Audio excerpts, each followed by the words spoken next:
যখন L4 L5 রিজনটাতে আপনাদের হয়ে যায়, কারণ কমনলি L4 এবং L5 রিজনটাতেই হয়, এবং তাদের কমপ্লেন থাকে তাদের পা পর্যন্ত কামড়ানো, পা পর্যন্ত জ্বালা পড়া, ঝিঝি অবশ, বসে থাকলে তারা হাঁটতে পারে না, পায়ের শক্তি দিন দিন কমে যাচ্ছে। আমাদের অনেকেরই কোমরে ব্যথা হয়। কোমরের তীব্র ব্যথা থেকে একটি সময় সেই ব্যথাটি কোমর থেকে ছড়িয়ে পায়ের দিকেও চলে আসে।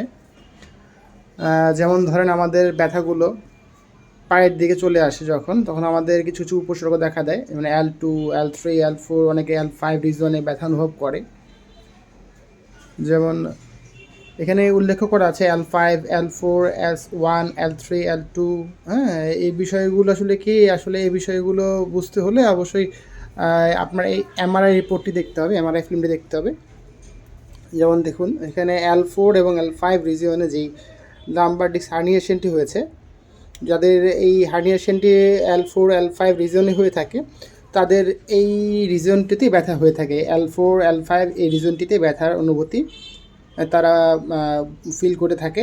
এবং এই L4 L5 যেমন আমাদের পায়ের পিছনের দিকে দেখা যাচ্ছে যে গোড়ালির কিছু উপরে, এবং L5 কাপ মাসেলের কিছু অংশে, এবং পায়ের সামনের দিকে যদি হয় সেটা হয় হাঁটুর নিচের অংশে বা হাঁটুর সাইড দিয়ে কিছু অংশ। এবং L5 হলো একেবারে পায়ের পাতার অংশ পর্যন্ত তাদের কামড়ানো, ঝিঝি এই অনুভূতিগুলো হয়ে থাকে। কিন্তু প্রথম অবস্থায় কিন্তু তার শুধুমাত্র কোমর ব্যথাই থাকে, কিন্তু পরবর্তীতে যখন এই সমস্যাগুলো তীব্র হতে থাকে তখনই এই সমস্যাগুলো ক্রমান্বয়ে এই পায়ের দিকে নেমে আসে। এখন পায়ের দিকে কেন নেমে আসে তা বোঝার জন্য আমরা আপনাকে বুঝিয়ে বলি। যেমন আপনি যখন আপনার এই ডিস্কটি হার্নিয়েশন হয়ে গেল, যেমন আপনার কোমরের L4 এবং L5 রিজনটিতে যখন আপনার ডিস্ক হার্নিয়েশন হয়ে গেল, যেমন আপনি একবার কোমরের নিচের অংশে L5 রিজনে, তখন কিন্তু আসলে আপনার এই ডিস্কটি হার্নিয়েশন হওয়ার কারণে, যেমন উপরের ডিস্কগুলো দেখেন একেবারে সমান, এখানে কোনো নার্ভে চাপ পড়ছে না। বাট L5 এবং L4 রিজনে কিন্তু ডিস্কটি বের হয়ে একটা নার্ভে চাপ পড়ছে। যেমন এই দেখেন, এখানে খেয়াল করে দেখেন, ডিস্কটি বের হয়ে নার্ভে চাপ পড়ছে। কীভাবে বুঝবেন নার্ভে চাপ পড়ছে? এই দেখেন, এখানে আরও ক্লিয়ারলি দেখা যাচ্ছে যে আমাদের নার্ভের যে এখানে রুটটা, এইখানে গিয়ে কিন্তু নার্ভের রুটে চাপ পড়ে আছে L4 L5 এর রিজনটাতে।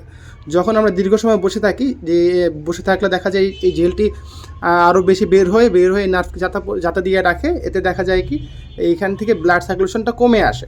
আর যখন ব্লাড সার্কুলেশন কমে যায় তখনই আমাদের পায়ে ঝিমঝিম, কামড়ানো, এই ব্যথাগুলো অনুভূতি তৈরি হয়ে যায়।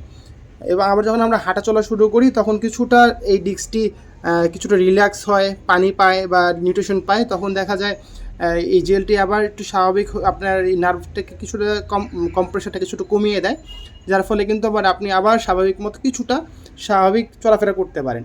আবার যখন দীর্ঘ সময় বসে থাকেন তখন কিন্তু আবার এই বিষয়টি চলে আসে, এবং আপনি কিন্তু আগের মতো পায়ের দিকে জ্বালা পোড়ায়, কামড়ানো, এই রিজনগুলোতে কামড়ানো, জ্বালা পোড়া, এই বিষয়গুলো কিন্তু আপনি অনুভব করে থাকেন। তো যারা এই বিষয়টিতে সচেতন হয়ে যাবেন এখন থেকেই, সচেতন হয়ে চিকিৎসা নিন, আশা করি এই সমস্যাটা থেকে সমাধান পেয়ে যাবেন। এই রিপোর্টটি যার, এই ফাইলটি যার, আলহামদুলিল্লাহ উনিও এখন সুস্থ স্বাভাবিক জীবনযাপন করছে। আমরা পরবর্তীতে তার মুখ থেকেই আপনাদেরকে জানানোর চেষ্টা করব তার বর্তমান অবস্থা সম্পর্কে।